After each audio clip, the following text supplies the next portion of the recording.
오늘 회복과 사명이라는 제목 가지고 말씀 나누려고 하는데, 오늘 또 집사님들도 세우고 이제 앞으로도 주님의 일꾼으로 2020년 우리 이제 또 살아갈 것을 대비하고요. 무엇보다 지금 말씀의 중심이 부활하신 예수님의 모습을 통해서 이제 주님께서 십자가 사건 이후에 주님이 무엇을 원하시는가를 지금 묵상하고 있습니다. 오늘 묵상은 대표적인 인물이 베드로입니다. 여러분 아시다시피 베드로가 예수님 십자가에 못 박히기 전에 고통당하고 어려움 당할 때 호언장담하면서 주님 가시는 길 같이 가겠다고 얘기했지만, 실제로 고통당하는 그날에 주님을 부인하고 그리고 저주하고 이제 돌아서서 나중에 후회하고 우는 그런 모습을 우리는 이미 알고 있습니다. 그렇게 된 그 베드로의 마음 속에는 어떤 마음이 있을까? 나는 예수님의 제자로서 적합하지 않아. 나는 자격이 없어. 나는 아직도 무슨 일을 하려고 그러면 하나님의 일을 하기엔 너무나 부족한 사람이야. 이런 마음이 있지 않을까 싶어요. 이 마음은 저와 여러분에게도 있지 않겠습니까? 그죠? 없기를 소원합니다. 그냥 내가 하는 일이면 다 하나님께 영광. 그죠? 그렇게 되길 원하지만 실제로 또 우리 마음에 하나님의 일을 딱 감당하려고 하면 나 같은 사람이 이 일을 감당할 수 있을까? 이런 마음이 생길 수 있겠죠. 자, 이런 베드로에게 주님 만나주시는 그러한 장면입니다. 먼저 21장에 들어가면 이제 그 말씀 가운데서 예수님이 나타나시는데, 그때 예수님이 여기에는 세 번째 나타나신 때다 이렇게 표현합니다. 이것은 예수께서 죽은 자 가운데서 살아나신 후에 세 번째 제자들에게 나타나신 것이라. 이 말씀을 간단히 묵상하면서 한번 이렇게 생각해 봤어요. 십자가에 죽었다가 부활하시면 엄청난 일이잖아요. 표정이 별로 안 엄청나네요. 아무도 표정이 없네요. 여러분 잠깐 생각해 보세요. 죽었다가 살아나면 이거 크게 알리고 탁 나타나서 돌아다니면서 니들이 죽인 나 예수다.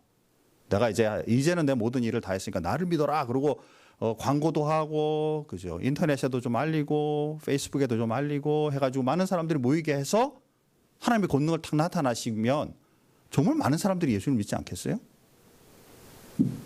근데 왜 부활하신 이후에 승천하실 때까지 가만히 보고 있으면 예수님의 그런 모습이 별로 안 나타나요? 몇몇의 제자들에게만 나타나시고, 이번에도 또 세 번째로 나타나셨는데 거기에도 엄청난 사람들이 아니라 그 물고기 잡고 있는 사람들에게 나타나신 그 모습. 예수님의 의도가 뭘까?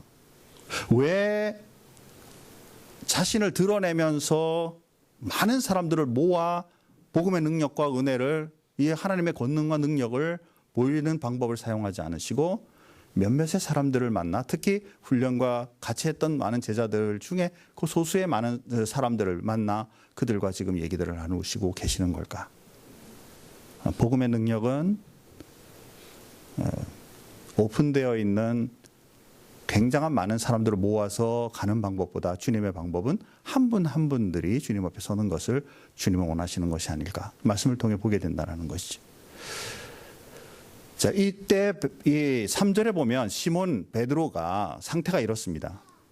시몬 베드로가 나는 물고기 잡으러 가노라 하니 그들이 우리도 함께 가겠다 하고 나가서 배에 올랐으나 그날 밤에 아무것도 잡지 못했다. 예수님이 십자가에 죽으시는 걸 봤어요. 그 전날 부인도 하고 이렇게 했어요. 죽으시고 부활하셨어요. 근데 아마 앞에 두 번 나타나셨을 때까지도 베드로는 아직 주님을 못 만난 것 같아요. 베드로는 지금 따로 자기의 이제 그 고향인 갈릴리 지역으로 올라온 것이죠. 예루살렘에서부터 갈릴리 지역 올라올 때까지는 차로, 요도요, 차로 달려도, 고속도로만 따라서 달려도 적어도 한 4시간 정도, 5시간 정도 달려야 돼요. 걸어서 간다면은 한 일주일 가까이는 좀 잡아야 될 수도 있겠죠. 뭐 어떻게 가느냐에 따라 아마 자지도 않고 계속 간다면 한 이틀이면 도착할까, 그렇게 될 거예요. 그러니까 그런 거리상에 떨어져 있는 그곳에 올라와서 베드로가 하는 말이 나는 물고기 잡으러 간다. 이제 다른 제자들은 지금 주님을 만나서 삶이 변화되고 있는데 지금 본인은 별로 그렇게 잘 모르는 것 같아요. 그리고 또 말씀해 보니까 도마에 대해 얘기가 나와요. 그러니까 도마가 와서 주님에 대해서 얘기했는데도 같이 얘기하고 있는데도 그는 이제 지금 내 삶에 내가 옛날에 하던 그 모습을 따라 내가 계속 그 일을 하겠다. 지금 이런 상황인 것이죠. 그때 주님께서 그를 만나 주시고 이제 물고기 잡는 장면이 나옵니다. 제가 이제 너무 길어지기 때문에 생략했는데 물고기 못 잡고 있다 보니까 물고기 있느냐 이제 새벽에 이렇게 묻습니다. 그랬더니 없다 그러니까 그럼 오른편에 던져라. 그래서 오른편에 던져가지고 잡아 올렸는데 물고기 몇 마리? 그죠? 153마리를 잡았다. 이렇게 이제 표현하고 있습니다. 자, 그러고 나서 무트로 나오게 되고 예수님께서 무트로 나온 그들에게 자, 요거는 같이 읽으십시다. 같이 한번 한 목소리 같이 읽습니다.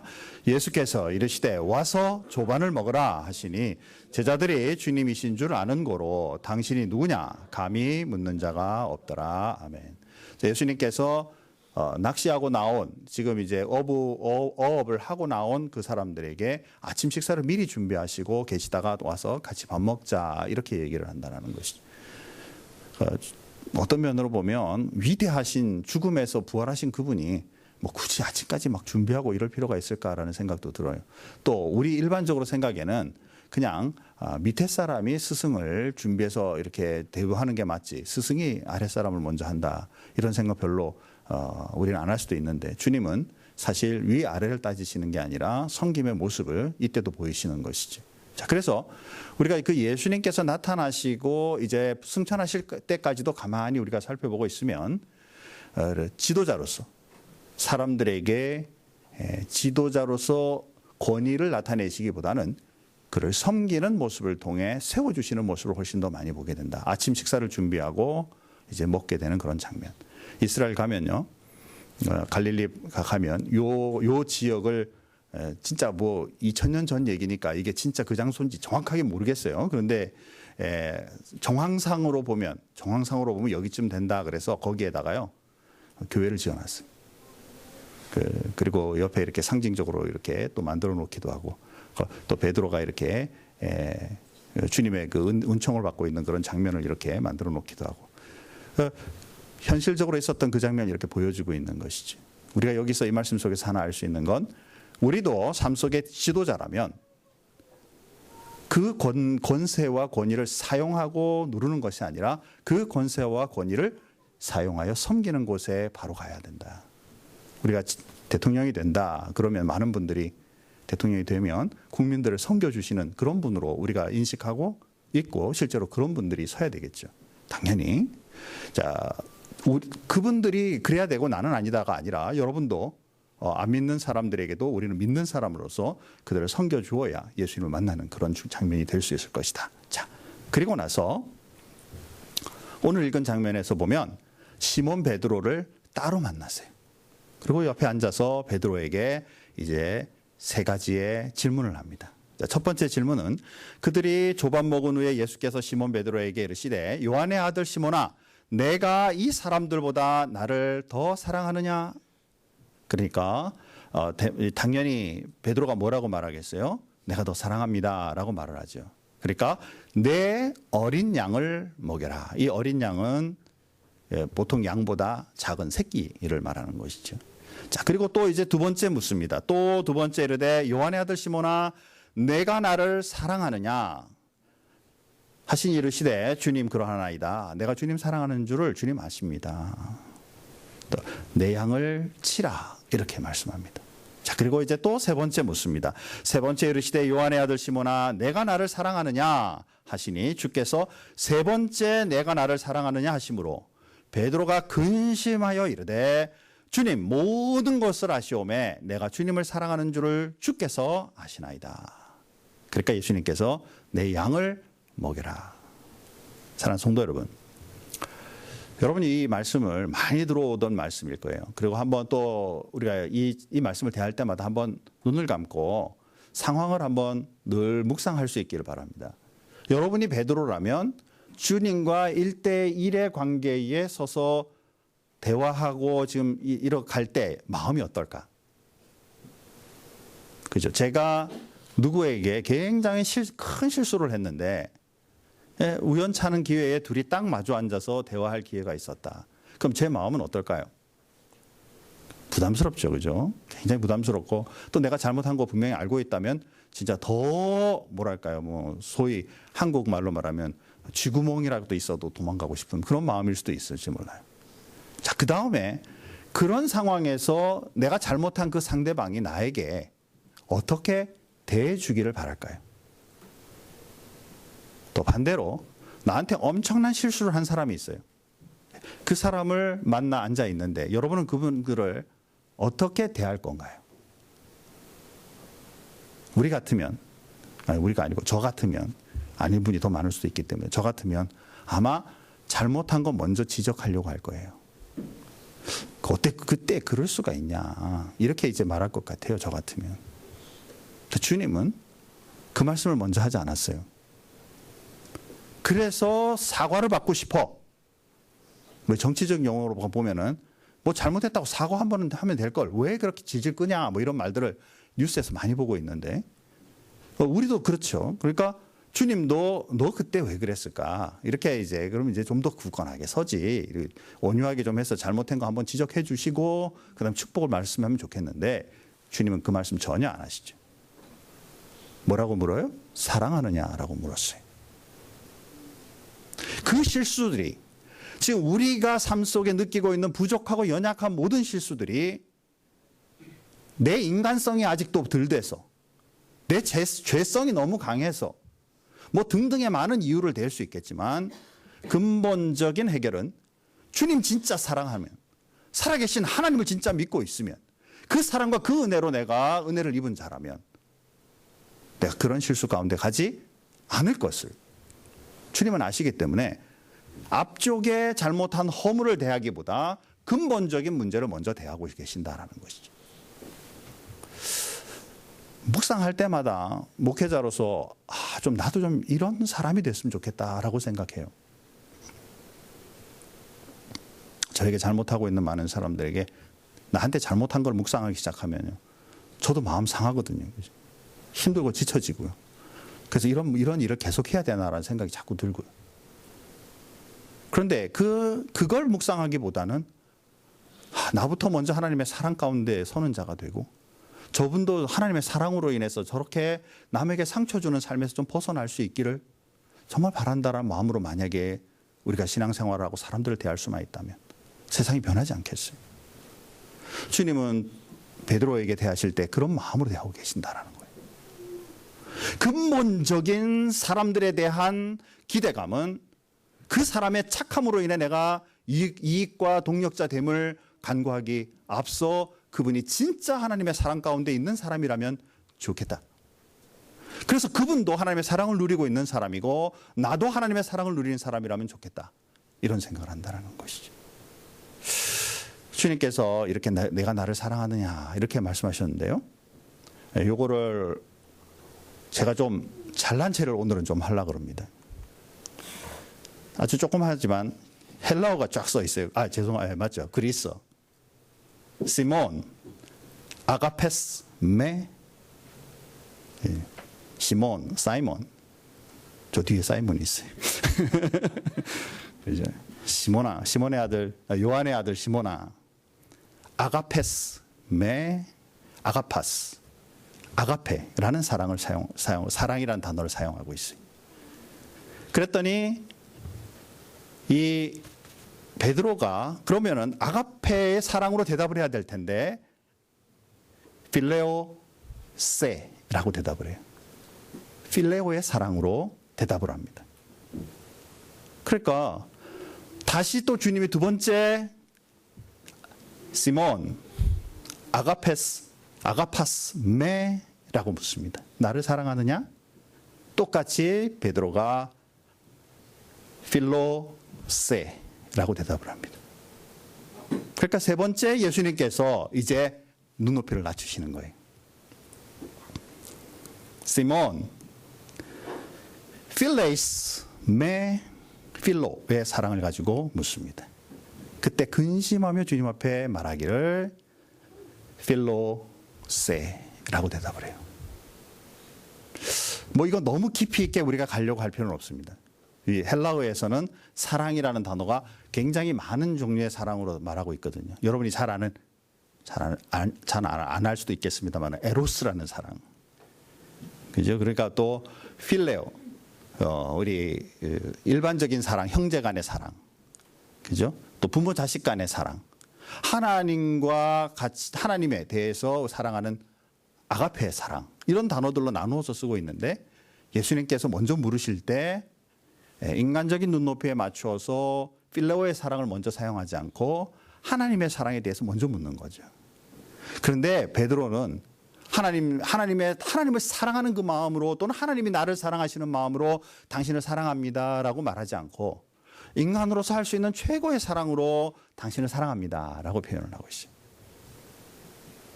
어쩌면 자기 자신을 겸손하게 여기고 내가 할 수 있는 최고의 사랑으로 정말 주님 내가 사랑합니다라는 그런 마음의 표현일 수도 있고요.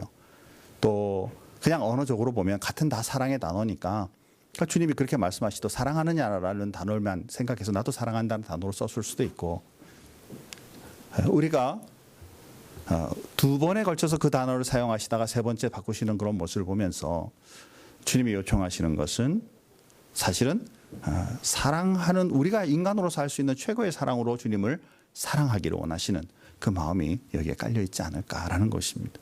물론 우리가 그 사랑 가지고 살다가 주님 앞에 섰을 때 당연히 주님께서 하나님을 나를 사랑했다라고 우리를 표현하실 것이라 저는 믿습니다. 사랑하는 성도 여러분, 자격 없는 나 같은 사람에게 사랑하느냐라고 물으시면서 그 잘못한 것조차도 주님 지우시고 근본의 문제인 그 사랑을 통해 우리를 완전히 회복시켜 주시는 그 주님을 우리는 바라보고 그 주님과 함께 동행하며 사는 것, 이게 바로 신앙생활이다. 오늘 우리 집사님으로 이렇게 임명받은 분들 또 뿐만 아니라 아직 집사님이 아니라 할지라도 주님의 일꾼으로 서고 있는 우리 모두가 하나님 앞에 내가 이거 할 만한 자격이 있나, 이걸 보지 말고 나는 정말 하나님을 사랑하는가. 그래서 하나님을 사랑하는 그 마음으로 주님을 사랑하고 이웃을 사랑하는 그런 그리스도인으로 주님 앞에 서자. 그 다음에 또 하나는 이렇게 물으신 다음에 주님은 뭐라고 말했냐면 어린 양을 먹여라. 양을 쳐라. 내 양을 쳐라. 치다, 때리다라는 얘기 아니에요. 그죠? take care, 돌보다라는 단어죠. 그리고 세 번째, 내 양을 먹여라. 이렇게 표현하고 있죠. 영적으로 어린 자로부터 시작해서 성숙한 자들까지 하나님 앞에 속한 모든 사람들을 섬기고 그들을 돌보고 그들의 연약한 부분을 먹일 수 있는 그런 일꾼으로 서라. 이게 베드로에게만 적용될까요? 아니면 예수를 믿고 주님의 사랑에 서 있는 사람이라면 저와 여러분까지도 이 말씀이 포함될까요? 우리의 목표를 어디에다 두고 사시겠습니까? 나는 예수 사랑하는 것으로만, 하나님 사랑하는 것으로만, 그리고 나머지는 뭐 별거 없다라고 사시겠습니까? 아니면 주님을 사랑하고 그리고 베드로에게 주신 이 말씀처럼 남은 생에 내 주님 내게 주신 하나님의 사랑으로 어린 자로부터 성숙한 많은 사람들까지 섬기는 자로 하나님 앞에 살겠다라는 각오로 사시겠습니까? 목회자로서는 한 분 한 분들의 영혼들을 바라보며 살 거예요. 여러분 직장인들로서는 그날 먹고 살기 위해서 직장 생활하는 것이 아니라 여러분께 주신 그 재능과 그 은혜, 그리고 하나님의 그 사랑을 가지고 내 직장의 현장 속에서 대하는 사람들과 대하는 일들에 대하여 성실함으로 하나님의 일꾼으로서 주님의 귀한 제자의 삶으로서 그 일을 감당한다. 그리고 사업하는 많은 분들도 마찬가지죠. 이것을 통해 많은 사람들에게 나누어주는 하나님의 어린 양, 주님의 주신 양들을 돌보는 마음으로 우리가 그 사업을 한다면 하나님은 그 은혜와 능력으로 여러분들을 채우시고 인도하시지 않겠냐라는 것이죠.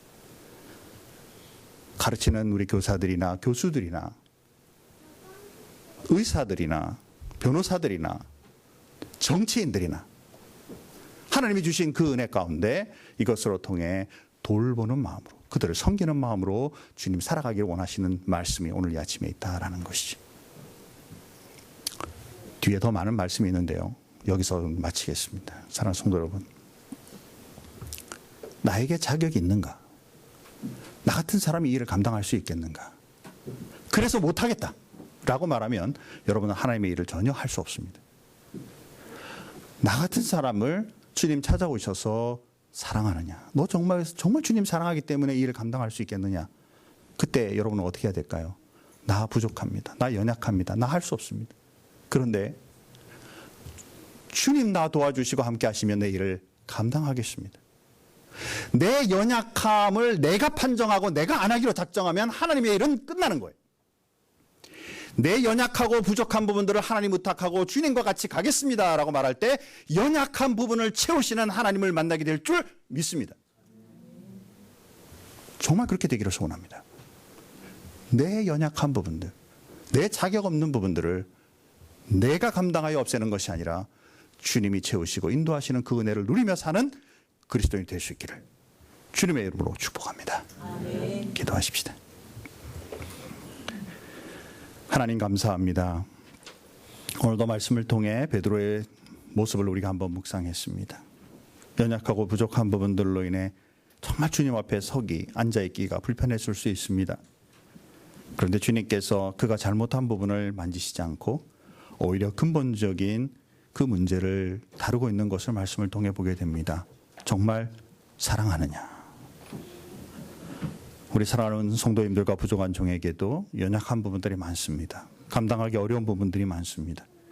그러나 내가 정말 주님을 사랑하는가? 근본적인 부분들을 우리가 다시 한번 회복한 다음에 주님께서 말씀하시는 것처럼 어린 양을 먹이라, 내 양을 치라, 내 양을 먹이라 라는 말씀 속에 포함되어 남은 생에 이웃과 세상 세계의 많은 사람들에게 그 일을 감당하는 사람으로 살아갈 수 있도록 축복해 주옵소서.